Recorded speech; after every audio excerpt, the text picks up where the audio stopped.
దేవుని ఘనమైన నామమునకు స్తోత్రములు. ఈ వాగ్దానం వింటున్న మీకందరికీ మన ప్రభువును ప్రియ రక్షకుడైన యేసుక్రీస్తు నామములో శుభములు, మా హృదయపూర్వకమైన వందనములు తెలియచేస్తున్నాం. ఈరోజు దేవుని వాగ్దానం కీర్తనల గ్రంథం 9వ కీర్తన 9వ వచనం. నలిగిన మీకు ఆయన ఆపత్కాలములలో మహాదుర్గమగును. ఈ మంచి వాగ్దానం మన మంచి దేవుడు మనందరి వెనుకడిలో నెరవేర్చునుగాక. ఆమేన్. ప్రియ దైవ జనాంగమా, నలిగిన హృదయాలతో, నలిగిన జీవితాలతో ఎవరైతే ఉన్నారో అలాంటి వారు దేవునికి మొర్ర పెడుతూ ఆయనను ఆశ్రయిస్తే, అలా ఆయన ఆశ్రయించే వారికి ఆయన మహాదుర్గంగా ఉండబోతున్నాడు ఆపత్కాలంలో.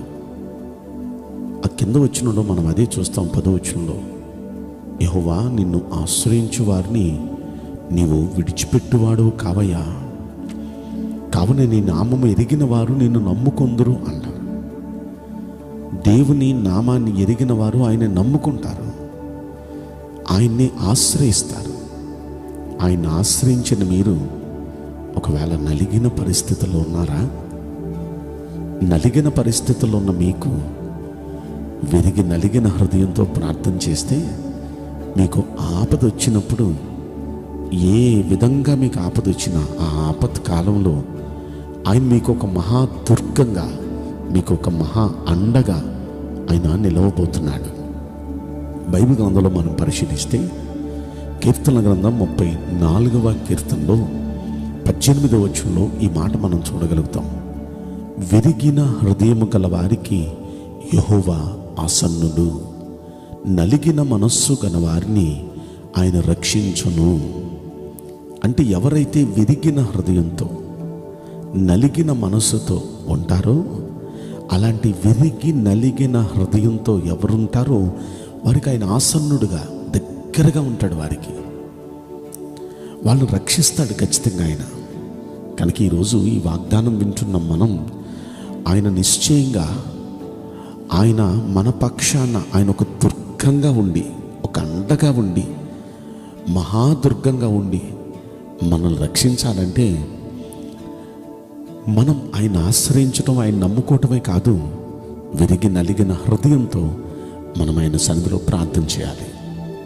గుడికి వెళ్ళినప్పుడు పూర్వకాలాల్లో ఒక కొబ్బరికాయ తీసుకొని వెళ్ళి గుళ్ళో కొబ్బరికాయ కొట్టేవాళ్ళం.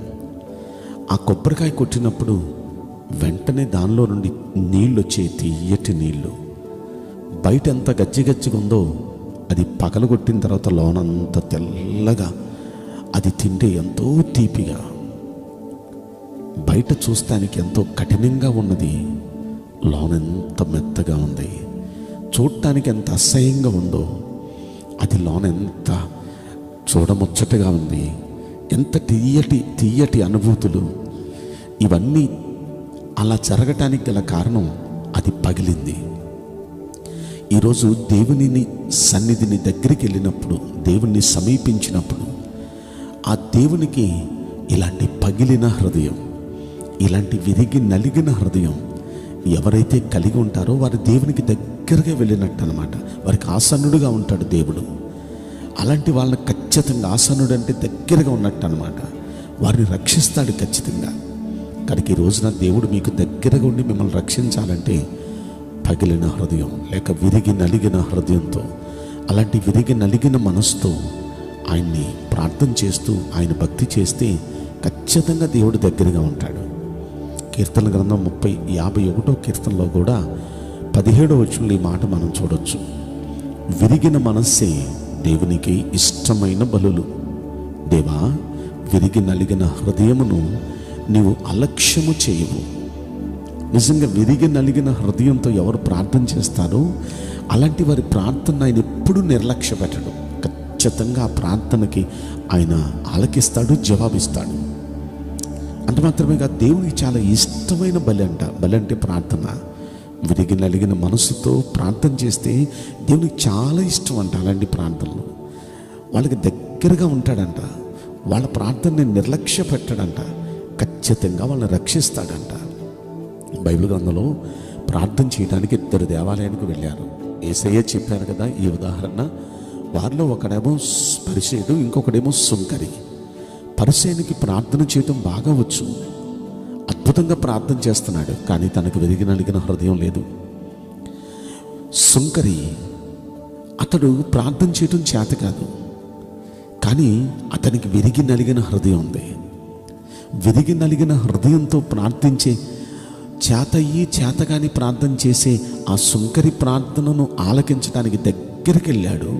అతని ప్రార్థన ఆలకించాడు, అతన్ని నీతిమంతుడిగా చేశాడు, నీతిమంతునికి ఇచ్చే ఆశీర్వాదాలన్నీ ఇచ్చాడు.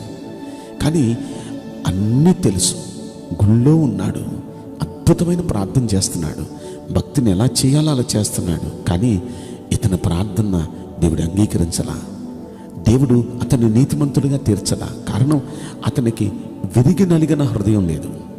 ఈరోజు మనకు విరిగి నలిగిన హృదయం ఉంటే ఖచ్చితంగా మన దేవుడు మన ప్రార్థన కూడా ఆలకించి మన ప్రార్థనకి మనకు సమీపంగా వచ్చి మనకు ఒక మహాదుర్గంగా ఆయన ఉండబోతున్నాడు. ఎలాంటి ఆపద వచ్చినా ఆ దుర్గం మనకున్నాడు. ఆయన కాపుదల్లో మనం ఉంటాం. కాబట్టి ఆయన బట్టి ఆనందించండి. ఈ వాగ్దానం వింటున్న మీ అందరి జీవితాల్లో ఈ వాగ్దానం మంచి దేవుడు నెరవేర్చునుగాక. ఆమేన్. నేను మీకోసం ప్రార్థన చేయబోతున్నాను. పరిశుద్ధుడా, ప్రేమగల యేసురాజా, మీ పరిశుద్ధ బంగారు పవిత్రమైన నామమునకు నిండు మనసుతో కోట్ల కొలదిగా స్తుతులు, స్తోత్రములు, వందనాలు చెల్లిస్తున్నాం. నీ బిడ్డల ప్రభువా, వారు ఎంతో విరిగి నలిగిన హృదయంతో మీ పాదాల దగ్గరికి నువ్వే దిక్కయ్యా నిన్ను ఆశ్రయించి అయ్యా నిన్నే నమ్ముకున్నామయ్యా నిన్ను ప్రార్థిస్తూ ఉండగా నీ బిడ్డల ప్రార్థనలు మీరు ఆలకించండి. వారికి ఆసన్నుడిగా దగ్గరగా వచ్చి అయ్యా వారి ప్రార్థనను నిర్లక్ష్య పెట్టకుండా వారిని ప్రార్థనను ఇష్టపడి దయచేసి వారిని రక్షించండి. మహాదేవా, మహా దుర్గముగా వారి పక్కన ఉండి అయ్యా వారి ఆపదలన్నిటిలో నుండి ఆదుకొని రక్షించండి. ఈ కొద్ది మనవులు నజరుడైన యేసుక్రీస్తు ప్రశస్తమైన నామములో మిక్కిలి వినయముతో ప్రార్థించి బ్రతిమలాడి వేడుకుంటున్నాం ప్రియ పరలోకపు తండ్రి. Amen. May God bless you all. Thank you.